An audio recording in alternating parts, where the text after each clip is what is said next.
হুঁচৰি এটা দি আৰম্ভ কৰিছো সহযোগ কৰিবনে নাই হাত চাপৰি এটাটো বজাওক কৃষ্ণাই মূৰতে বকুল ফুলে পাহি নিয়ৰ পাই মুকলি হলৈ গোবিন্দাই ৰাম কৃষ্ণাই মূৰতে বকুল ফুলে পাহি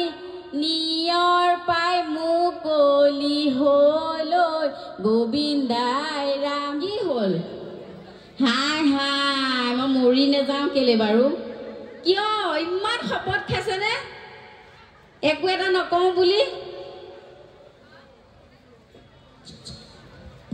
যি নহওক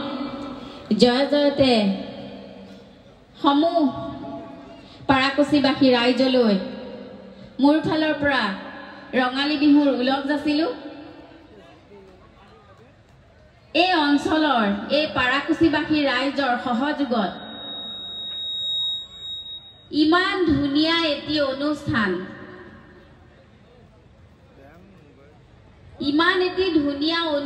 ৰঙালী বিহু আয়োজন কৰিছে মই যেতিয়া আহিছো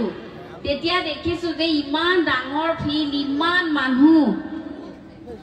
অৱশ্যে 2টা বাজিল যে সেইকাৰণে জোছবোৰ কমি গৈছে হয় নে নহয় ও হয় বোলে চোৱা কিন্তু ডেকা ল'ৰাখিনি জোছটো থাকিব লাগে দেই বেয়া পাইছো কিন্তু মই বেয়া পাইছো কিন্তু দেই কি হ'ল ডেকাবোৰৰ ও ছোৱালী এজনী মানে ৰিচা অহা হলে চাগে খুব ভাল পালে হয়নে এইয়া ৰিচা যে নাই এটা মনিব আহিছে লাইসেন্স লগোৱা সেইকাৰণে বাদ দে হয়নে নহয় যি নহওক দেখিলে আহো বুলি নকবা কুঞ্জনী মোৰেনো পানী পৰা ঘৰ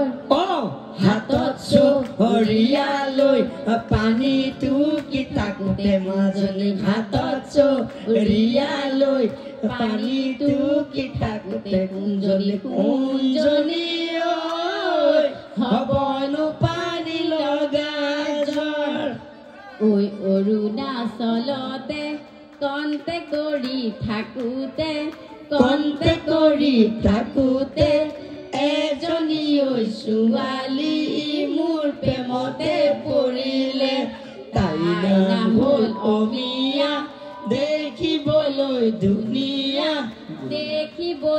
ধুনীয়া তাই মিঠা হাঁহিটিয়ে খাই দিলে মোৰ কলিজা হয়নে বঢ়িয়া বঢ়িয়া সুন্দৰ আৰু লগতে আছে মুকুতা দাই আমি অনুৰোধ জনাইছো সুন্দৰ জমনি ভাল লাগিল